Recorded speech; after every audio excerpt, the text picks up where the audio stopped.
우리의 이슈가 뉴스를 바꿉니다. 세상을 깨우는 황보선의 출발 새 아침.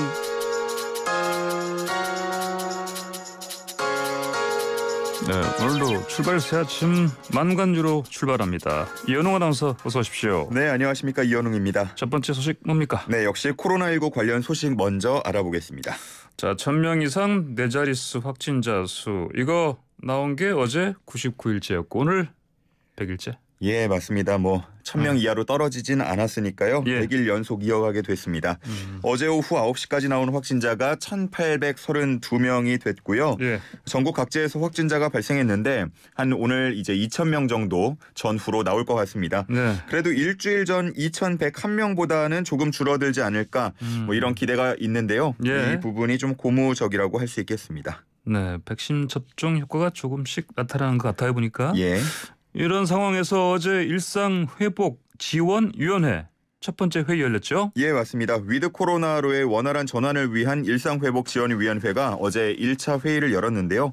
김부겸 국무총리와 최재천 이화여대 석좌 교수가 공동으로 위원장을 맡았고요. 정부 인사 8명 그리고 민간위원 30명까지 총 40명으로 구성됐습니다.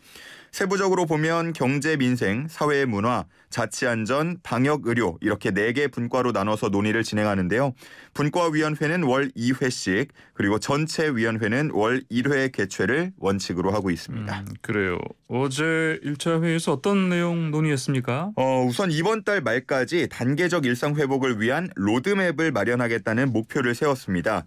이 로드맵에는 방역수칙을 완화할 때 우선순위라던가 예. 아니면 백신 패스, 사업장별 재택근무 방안 등이 담길 것으로 전해지고 있는데요. 이 내용에 대한 발표는 이달 말 또는 11월 초에 진행될 것으로 보입니다.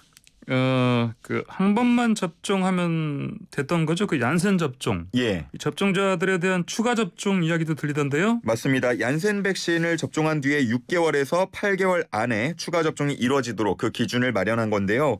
지난 6월에 이제 군 관련 종사자를 중심으로 얀센 백신 접종이 진행된 바 있습니다. 예. 예비군인 저도 그때 맞았는데 6개월이 지난 12월부터 이 인원들에 대한 추가 접종이 진행될 것으로 보입니다. 구체적인 내용은 이제 추가 접종이 진행되기 직전 11월 말이나 12월 정도에 다시 발표하기로 했고요. 현재까지 전해진 바로 의하면 화이자나 모더나 등 mRNA 백신으로 추가 접종이 진행될 것으로 보입니다. 그렇군요. 얀센도 추가 접종하면 당연히 더 효과가 좋아지고 예. 근데 그 추가 접종 그 종류를 mRNA로 진행하면 더 강한 항체 반응 보인다 이런 연구도 나와 있으니까 예. 이현웅 아나운서도 그때를 기다려야 되겠습니다. 예, 발표 듣고 저도 추가 접종 진행해야 될 것 같습니다. 알겠습니다. 다음 소식 주십시오. 네, 두 번째는 호텔 개최한 오징어 게임 불발 소식입니다. 그러니까 호텔에서 오징어 게임을 하려다가 못하게 됐다? 예, 맞습니다. 강원도 강릉의 한 대형 호텔이 이 드라마 오징어 게임의 방식을 차용해서 오는 24일에 이벤트를 실시할 예정이었는데요. 예. 이 방식을 보면 참가자들한테 이제 참가비 10,000원씩 받고 그 무궁화 꽃이 피었습니다, 줄다리기, 설탕 뽑기, 딱지치기 이 드라마 속에서 나왔던 그런 게임들을 진행하면서 최후의 1인에게 상금 500만 원을 준다. 이런 계획, 이런 이벤트였습니다. 그래요? 500만 원이다. 예. 드라마에서처럼 456억 원은 아니고 대신에 목숨을 걸지도 않으니까요. 예. 예. 하지만 500만 원을 위해서 많은 관심이 좀 모였고 실제로 이제 사전 예약이 마감될 정도로 많은 분들이 신청을 또 했습니다. 그래요? 하지만 실제로 열리지는 못하게 됐는데 강릉시가 이 계획에 대해서 방역수칙 위반 판정을 내렸기 때문입니다. 아무래도 이제 수백 명이 한데 모여서 이벤트를 치르하니까 예, 그것 때문이죠? 맞습니다. 최소 수백 명이 모인다는 계획이었기 때문에 현재 거리두기 3단계를 적용하는 강릉시 방역수칙에 어긋난다고 볼 수 있겠는데요. 일단 숙박시설에서 행사를 주최하는 것도 금지돼 있고 또 사적 모임이라고 보더라도 접종 완료자를 포함해서 8명까지만 허용하고 있기 때문입니다. 그렇군요. 자, 이런 거 보면은 오징어 게임 인기가 참 뜨겁다는 거 알 수가 있는데 또 새로운 기록을 썼다고요? 네, 넷플릭스가 자체 제작하고 서비스하는 넷플릭스 오리지널이라고 부릅니다. 넷플릭스 오리지널 역대 최다 시청자 수를 기록한 건데 예. 세계에서 1억 1,100만 계정 이상이 이 드라마를 시청한 것으로 보입니다. 현재 이제 전 세계 넷플릭스 구독자 수가 2억 900만 계정 정도가 된다고 해요. 예. 그러니까 이제 절반 이상이 본 셈이 되겠고요.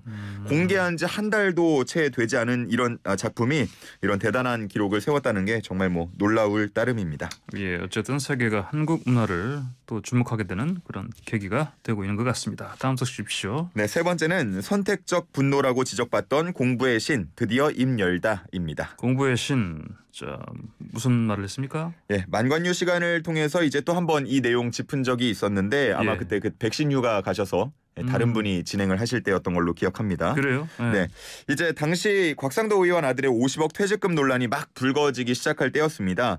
그동안 공정하지 못한 일에 대해서 본인의 생각을 영상을 통해서 공개하던 공부의 신 강성태 대표가 이 50억 문제에 대해서는 따로 입장을 밝히지 않았는데요. 그러자 이제 왜 선택적인 분노를 하냐 이런 비판을 받았습니다. 뭐 전에 조국 전 법무부 장관의 딸이나 박성민 대통령 비서실 청년 비서관을 둘러싼 논란이 있을 때와 모습이 다르다는 거였습니다. 그렇군요. 그러니까 정치적으로 선택해서 비판을 했다 이런 그런 얘기인 거죠. 예, 그런 지적이 있어 왔고요. 이런 비판을 의식한 것인지 아니면 곽 의원 아들 문제에 대한 해명이 납득되지 않아서인지 이 퇴직금 50억과 관련한 영상을 최근에 올렸습니다. 6년 동안 일하면서 대리로 퇴사를 했는데 회사 생활을 얼마나 잘했기에 50억을 받은 거냐 이렇게 지적을 한 건데요. 그러면서 이제 노벨상과 또 비교를 하기도 했습니다. 최근에 발표한 노벨상 상금이 13억 원 정도이고 또 자신이 영어 참고서 분야에서 1위에 오른 적도 많지만 그 수익을 다 합쳐도 그에 미치지 못한다면서 이 50억이 얼마나 큰 돈인지 좀 강조했습니다. 자, 검찰이 그 화천대유 실제 소유주라고 하는 김만배 씨에 대한 구속영장을 청구했지 않습니까? 예. 근데 거기에서 이 50억 원을 뇌물로 판단했습니다. 네, 근데, 맞습니다. 근데 곽 의원은 왜 성과급이 뇌물로 등갑하는지 모르겠다 이렇게 얘기했지 않습니까? 예, 맞습니다. 이 사실 많은 사람들이 왜 이 부분에 분노하는지 공감하지 못하는 모습이었는데 사실 그 부분 그런 좀 대처가 저로서는 또 알다가도 모를 일이었습니다. 그래요? 예. 예. 그 선거에 나설 때 후보자들이 보통 이제 재산 공개를 하지 않습니까? 예. 그 각 분야에서 성공한 분들도 이 후보로 많이 나오는데 사실 그때도 50억 원 넘게 신고하는 분들이 그리 많지는 않습니다. 예. 50억 원은 뭐 정말 큰 돈이라고 할 수 있겠죠. 그래요. 그렇죠. 자, 다시 강성태 대표 얘기를 한번 돌아와서 이번에 다시 또 박 비서관에 대한 지적도 했다고.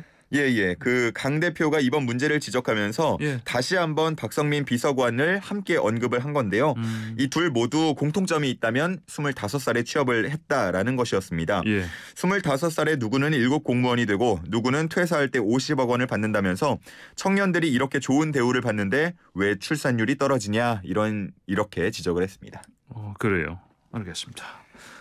다음 안간요 주세요. 예, 마지막은요. 스쿨존 내 주정차 전면 금지입니다. 스쿨존 내 주정차. 자, 주차는 당연히 금지됐었고 당연히. 네. 당연하죠. 근데 정차 전면 금지. 예, 서울에 해당하고요. 21일부터입니다. 서울에서? 다음 주 네. 목요일 21일부터 예. 서울 시내 어린이 보호구역 내 모든 도로에서 차량의 주정차가 전면 금지됩니다. 네. 도로변에 이제 황색 실선이 없더라도 단속 대상이 되는데 일반 도로보다 과태료가 3배 정도 높기 때문에 적발이 된다면 승용차는 12만 원, 승합차는 13만 원 과태료가 부과됩니다. 예. 그러니까 기존에는 황색 실선이 있는 곳에만 단속을 했는데 네. 이제는 어린이 보호구역 전 구간에 대해서 단속한다. 네, 황색 얘기죠? 실선이 없더라도 단속 네. 대상이 된다고 생각을 하시면 될 것 같습니다. 아, 그렇습니까? 그러면은 그동안에 사실 이제 주정차 금지해야 된다는 그런 목소리가 높았는데 이게 실시가 돼서 다행입니다. 예, 맞습니다. 사실 좀 저속 30km 이하로 가더라도 예. 운전자의 반응 속도에 따라서 혹은 뭐 여러 가지 상황에 따라서 사고로 이어질 가능성은 충분히 남아 있었는데 예. 이제 무관용 원칙으로 과태료를 부과하고 또 필요시에 견인 조치를 취한다고 하니까 아무래도 조금 더 안전해지지 않을까 그런 기대가 있습니다. 예. 일부 어린이 보호구역은 딱 한 차량에 대해서 정차를 허용하는데 바로 장거리 통학이나 거동이 불편한 학생들의 등하교를 돕는 그 차량입니다. 예. 뭐 곳에 따라서 운영이 되는 곳도 있고 또 그렇지 않은 곳도 있으니까요. 이 뭐 학부모라던가 필요한 분들께서는 학교 안내문 등을 통해서 미리 확인을 하시면 좋겠습니다. 그렇군요. 근데 이런 어린이 보호 구역을 더 늘려야 한다, 확대해야 된다 이런 목소리도 있지 않습니까? 예, 맞습니다. 어린이 교통사고 중에서 스쿨존 내 사고보다는 그 밖에서 일어나는 사고가 많다라는 주장인데요. 예를 들어서 학원가 같은 곳입니다. 예. 예, 학원가 같은 곳으로 조금 더 이제 어린이 보호 구역을 폭넓게 적용할 필요가 있다라는 주장이고요. 예. 뭐 당연히 모든 학원 주변을 어린이 보호 구역으로 지정하는 건 좀 불가능하겠지만 이에 대해서 보완은 좀 꾸준히 해 나가야 할 것으로 보입니다. 알겠습니다. 노래 마음가는 여기까지 듣겠습니다. 이현웅 아나운서 고맙습니다. 네, 고맙습니다.